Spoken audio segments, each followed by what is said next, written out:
Então, diz o Fó, quando ele saiu do teatro burguês, ele teve que abolir da representação os meios tons, projetando a voz cada vez mais longe, né? Então, isso rompeu de vez com qualquer naturalismo no teatro. Então, se existia ainda nele algum lugar mais naturalístico nessa interpretação, nesse modo de fazer teatro, nessa fase isso vai embora de vez e ele passa a fazer um teatro cada vez mais se relacionando com as pessoas, com o público. Então, o Anarquista, por exemplo, é apresentado em ginásios para 7 mil pessoas, com equipamentos eletrônicos que são de show, né? Eles passam a fazer verdadeiros shows com o teatro, né? Então, novas soluções cênicas têm que ser inventadas para dar conta desses novos espaços. Aí, é uma foto do Dário, né, em praça pública, né? Veja o que tem de gente, né? E eles fazendo teatro lá e representando os monólogos, enfim, e as peças. A Revolução do Chile, Newton, essa é uma coisa que a gente não falou hoje, que é uma fase, um momento interessante. Também nessa época, aí na década de 70, eles criam o Guerra do Povo do Chile, que é um espetáculo interativo que continha testemunhos verdadeiros e baseava-se no golpe do Chile, né? E incitava, né, a participação do público. Então, o grupo faz acreditar que na Itália, naquele momento, estava acontecendo também um golpe. Na peça, o Fó inseria interferências do rádio do elenco com o rádio da polícia.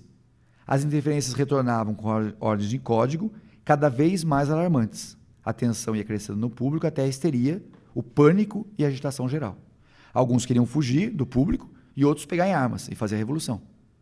Havia em cena um verdadeiro golpe de Estado, com policiais fardados, barulho de disparos na coxia e com a prisão de falsos espectadores. O impacto do espetáculo foi tão forte que o Dário foi preso e solto alguns dias depois, graças à pressão popular. Então ele montou isso num teatro mesmo, né, num espaço, e gerou essa discussão, né? O que aconteceria se realmente fosse um golpe, de verdade. É isso, do Orson Welles, exatamente, perfeito. Aí, o nosso Dário aí em praça pública também, fazendo aí o Mistério Bufo que já eu vou falar um pouco mais, que é a série de monólogos satíricos dele, do Mistério Bufo. A Paladina Libre, já comentei, né, esse prédio ocupado, e nessa época aparecem as peças Não Se Paga, Não Se Paga, que o Celso Nunes montou no Brasil, O Anão Sequestrado, a maconha em 76, a maconha da mamãe é melhor, que falava das drogas, já discutia, e os monólogos do Mistério Bufo. Também aí imagens dessa época. Até 82, a Franca Rame apresenta a Supermãe, temos todos a mesma história, Medeia, tem uma adaptação dele, Medeia, Elizabeth, o monólogo da puta no manicômio foi feito aqui no Brasil por uma atriz do Sul, né? Foi feito muitos anos, não sei se ela ainda faz, mas era muito bacana. A Tigresa, que está nesse livro que até eu te passei, Newton, a história da Tigresa e outras histórias, que é o primeiro milagre do Menino Jesus, todos esses milagres estão aí que o Fó faz nessa época, que são as paródias, né, da Bíblia, dos Evangelhos Apócrifos. Segundo a Marisa, que é uma pesquisadora dele, o ponto de vista dessacralizante do Fó sobre a realidade cotidiana transforma o cômico em uma espécie de jogo louco que confirma a superioridade da razão. Ele de anão, né, aquele anão sequestrado, aquela peça, que aí apareceu um pouco no vídeo, vocês viram, né? Ele fazendo aquela brincadeira. Foi uma época que o Jô Soares, inclusive, pegou e fez aqui no Brasil. Foi na mesma época que ele trouxe, quando o Jô fazia aquele programa na televisão, lembra, Nilson? O Jô... em 80. Anos 80. Viva o Gordo, isso. Exatamente. O Jô fez esse quadro também. Em 88, já João Padã e a Descoberta da América, que é um monólogo fantástico, que o Júlio Adrião, que é um ator brasileiro, faz, que narra a viagem do Colombo à América, né? Então, só que não é vista pelo Colombo, como eu disse a vocês. É vista por esse João Padã, que é um João Ninguém, né? Que é um cara que está desempregado, está ferrado e está fugindo porque vai ser queimado vivo, né? Eles estão perseguindo ele e ele, para se esconder, quando está fugindo, ele pula na caravela, que é do João, do Colombo, e vem para a América.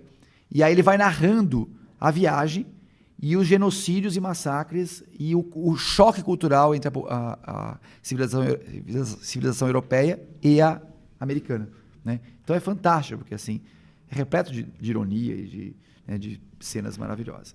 Em 96, um texto muito interessante é o Sexo Obrigado por Esfregar, que é do filho deles, do Jacopo Fo, deles também, que vem de um livro do filho que chama O Zen e a Arte de Fuder, do filho, que tem, na verdade, o filho mantém hoje um espaço no centro da Itália, que é uma fazenda, que vocês viram no vídeo hoje à tarde, que é um espaço de terapias naturais, yoga, enfim, várias coisas, e escreve alguns textos relacionados também a teatro, não teatro propriamente, mas satíricos. Então, esse texto, por exemplo, foi feito aqui pela Denise Stoklos, com a direção do Bujanra, com o nome Um Orgasmo Adulto Escapa do Zoológico.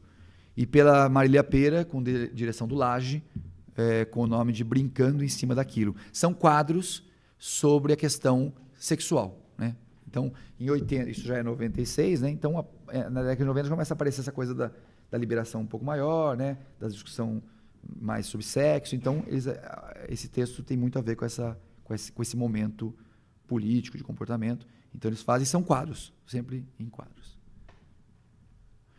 Aí alguns cartazes, né? João Padan, tá vendo? A morte acidental, can't pay, won't pay, quer dizer, não posso pagar, não pago. Então, assim, o foto está traduzido em N países, né? Estados Unidos, Inglaterra, Dinamarca, remontado. Prêmio Nobel, em 97, ele ganha o Nobel de Literatura por ter, como disseram os jogadores lá na Suécia, qual um Giulari, fustigado o poder e restituído a dignidade aos humildes. Giulari é um fabulador medieval. Em 99, ele profere uma palestra que chama-se A Lição no Cenáculo de Leonardo da Vinci. É uma lição no cenáculo, contando como o da Vinci criou, né, a Santa Ceia, né, e como a Santa Ceia foi adulterada depois, N vezes, descaracterizando o projeto original, que agora, recentemente, voltou a ser um pouco mais próximo do que era, e como a Santa Ceia é uma obra extremamente humanista, a perspectiva dela. Essa obra está analisada pela Neide na tese dela. A Neide Veneziano tem uma tese sobre o Dário que analisa esse momento. Aqui o Arlequino, que é dessa época também, que a gente montou, né? O Arlequino, do Dario Fo, né? Que é a personagem emblemática da Comédia dell'arte, a Máscara, né? Que é um Zani, é um criado, e na França o Arlequino ganha um status autônomo e vira uma personagem muito importante, né? Com uma língua própria, com uma gestualidade particular, e o Dário, então, criou uma peça em quadros sobre o Arlequino. Aqui, pra vocês verem como ele trabalha com desenhos, né? Ele, além de tudo isso, ele também pinta e desenha. Então, assim, aquele quadro, vejam outros trabalhos, né, de impressão do mesmo quadro e mais outros, né? Trabalhando sobre um trabalho de... Como é que chama isso? Estilogravura, né? Essa coisa de ele xerocava e reimprimia, era uma coisa, sabe, de impressões sobre uma matriz. O Arlequino, então, é uma peça que resgata a história dessa personagem Arlequino, né, que é muito importante na história da comédia, e é feito do prólogo, a fechadura e o asno, intercalado por alguns números suficientes. Nós montamos e mantemos esse espetáculo hoje em cartaz, fazendo essa peça na rua.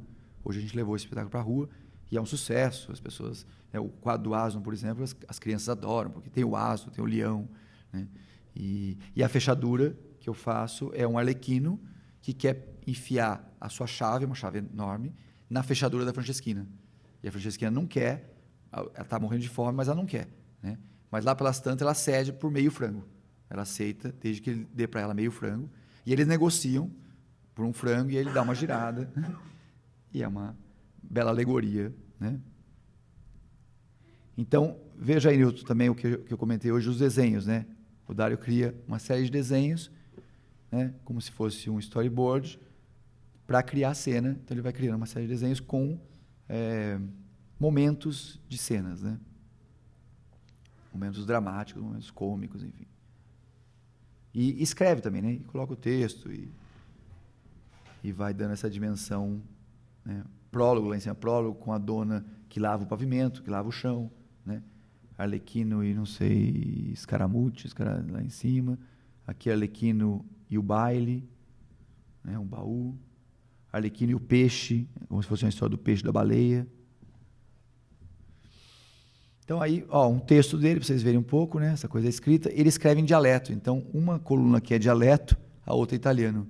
Então, o Dario escreve em dialeto, que é uma língua particular de uma região da Itália, com uma cultura muito própria. E na outra faixa lá de lá é o italiano convencional, que é traduzido pela Franca. Então, você tem as duas versões do texto. Porque o dialeto tem uma sonoridade muito própria e algumas coisas são ditas com uma especificidade no dialeto. O Arlequino guarda uma semelhança paródica com o Hamlet, do Shakespeare. O Arlequino nasce em Paris, na mesma época que o Hamlet nasce em Londres. Um herói trágico, o outro bufão, e ambos são conhecidos e admirados no mundo todo. Então, o Arlequino seria um pouco um contraponto ao Hamlet. Ele fala que, dessa vez, ele não está falando de personagens políticos, né, de partidos, mas sim de problemas fundamentais para o ser humano, aquilo que a gente falou hoje, com o medo, a fome, a sobrevivência, o poder, a busca do prazer, que são claramente questões políticas. Outro quadro aí dessa pesquisa. Eu fazendo Arlequino, aí eu botei uma imagem da nossa montagem, né? A gente não usa máscara, usa uma maquiagem pintada, tá vendo no rosto que essa maquiagem está pintada, exatamente para propiciar uma maior expressividade. Nesse caso, a gente optou por usar a maquiagem. Para propiciar uma maior expressividade na relação, no jogo cênico com esse texto. Aí, a Michele fazendo a fechadura, né, que é a minha companheira lá do Teatro Comune, de cena e lá de organização, e eu fazendo o Arlequino, e ele enfiando lá a chave na fechadura dela. Então, Dario Fo no Brasil, acho que já está falado. A morte acidental do anarquista foi feita pelo Fagundes, uma montagem histórica que foi feita em 84, 85, né? O Gianfrancesco Guarnieri montou também, o Vignati, a Clarissa Bujanra, a Neide montou recentemente um espetáculo, e a gente montou o Arlequino e o Nem Todo Ladrão Vem Para Roubar, que eu mencionei agora há pouco. Em 88 o Dario esteve aqui no Brasil. Foi a única vinda dele ao Brasil, e será a única vinda. E ele veio com o Mistério Bufo, a Franca com Um Dia Quase Igual aos Outros, no Teatro Mars. Vocês lembram do Teatro Mars? O Teatro Mars não é mais teatro. Acho que é uma casa de show. É ali na rua no Bexiga, na Rua Barbosa. Na parte de baixo da Rua Barbosa. E era um teatro interessante até. E fez o Barbeiro de Sevilha no Teatro Municipal. Foi a única vinda do Fo ao Brasil. Essa é uma foto nossa, do ladrão, do Nem Todo Ladrão Vem Para Roubar.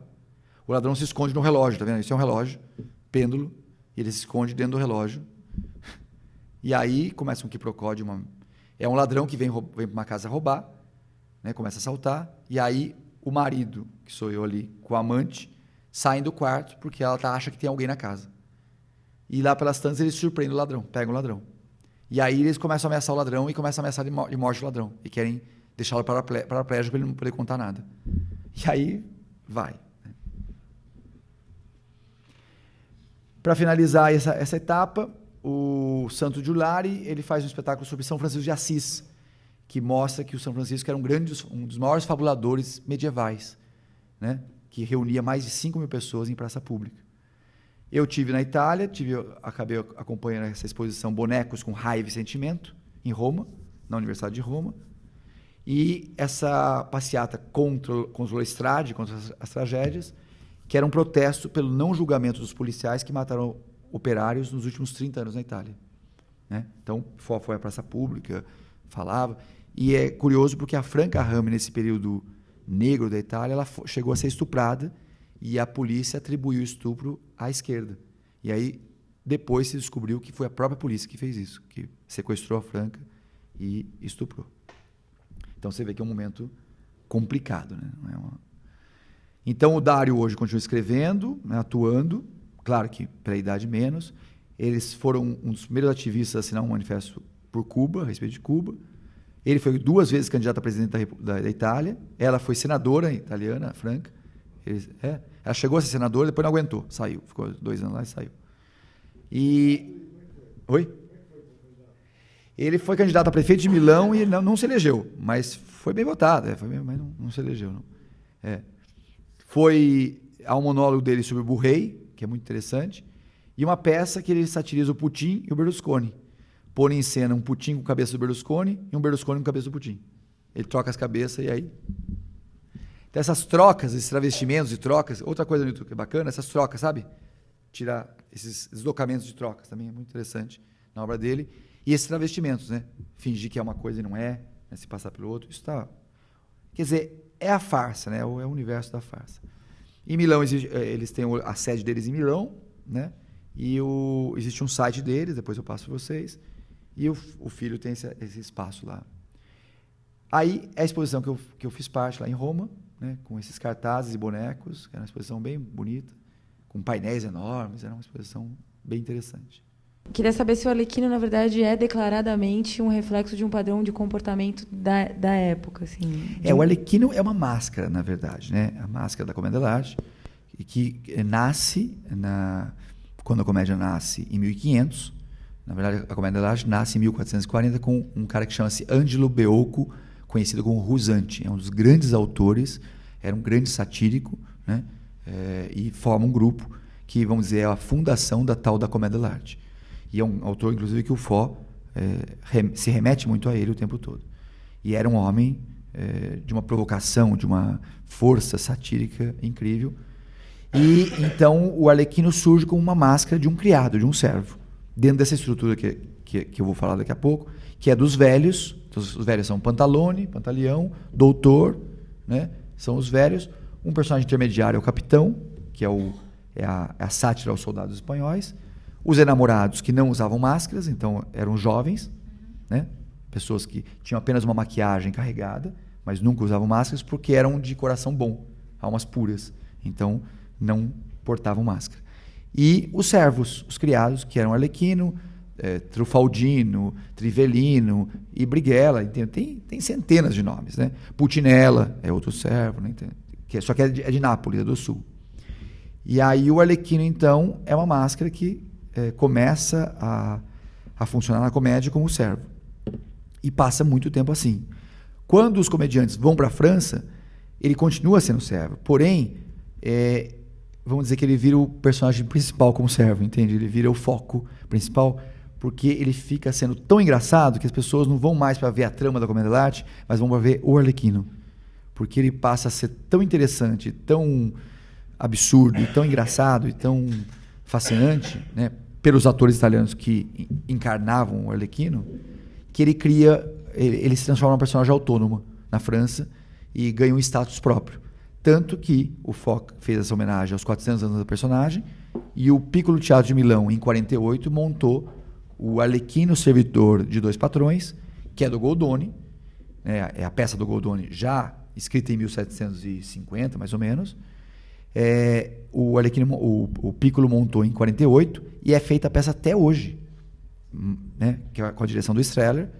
O Streller já morreu e a peça continua existindo e é feita no mundo todo. Eles, inclusive, esse ano talvez venham para cá, em outubro, a São Paulo de novo. Eles já vieram 2 vezes para cá, para o Brasil. Então, realmente é um personagem que criou um status, né, super importante. E aí os autores foram se apropriando mesmo dessa personagem, né? Sobre o Goldoni acho que todo mundo conhece, é um grande autor italiano do século XVIII, que pegou a comédia dell'arte já no seu final. Então ele transforma, a comédia dell'arte não tinha texto, era um teatro improvisado, feito a partir de um roteiro, que se chamava-se o canovaccio, em italiano, é o roteiro.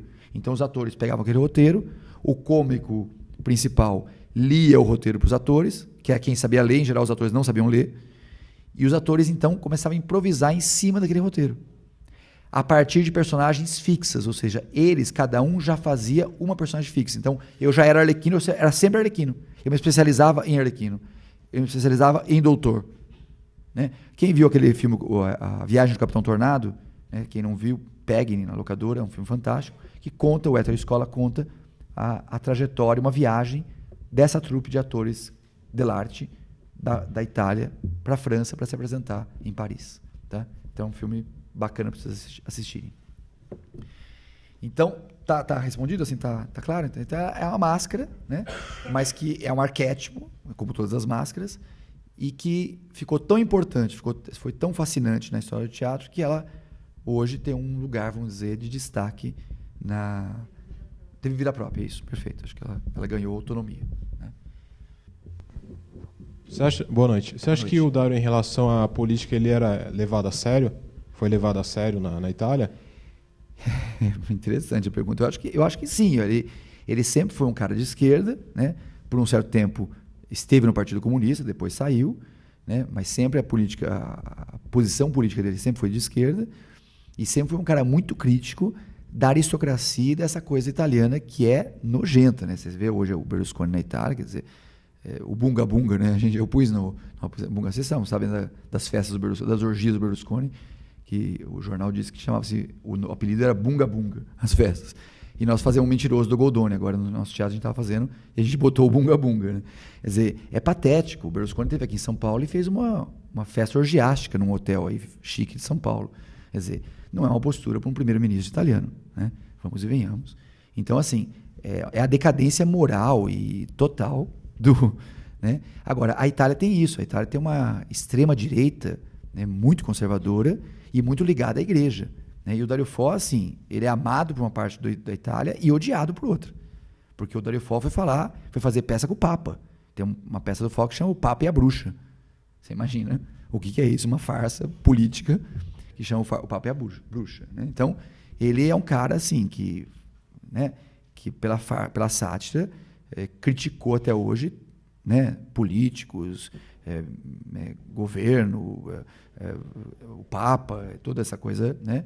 Então, agora, a posição política dele é essa, quer dizer, na verdade, é o teatro dele, né? E claro que eu acho que tem uma parcela da população italiana que respeita muito o Fo, que admira muito o Dario, ele é amado, e tem uma parte da população italiana que odeia o Fo. Não pode ver ele pintado porque acha que ele é contra Deus, contra essa coisa toda. Entendeu? Um herege que blasfema contra as instituições sagradas do Santo Papa. Né? Gramlow è una forma di teatro inventata dai comici della commedia dell'arte, non quelli del Cinquecento, quelli ancora prima, e è organizzata come forma di teatro in chiave onomatopeica. Mi spiego subito, una parola tremenda. Cioè il riuscire a far arrivare concetti attraverso suoni. Vou dar só uma pausa, pode deixar a luz assim, só vou falar. Gente, é interessante que ele está fazendo aí usando a língua do Gramelot, que é uma língua inventada. Então, vocês, assim, eu sei que é um pouco difícil de entender, ele vai fazer, esse quadro chama-se A Fome do Zani.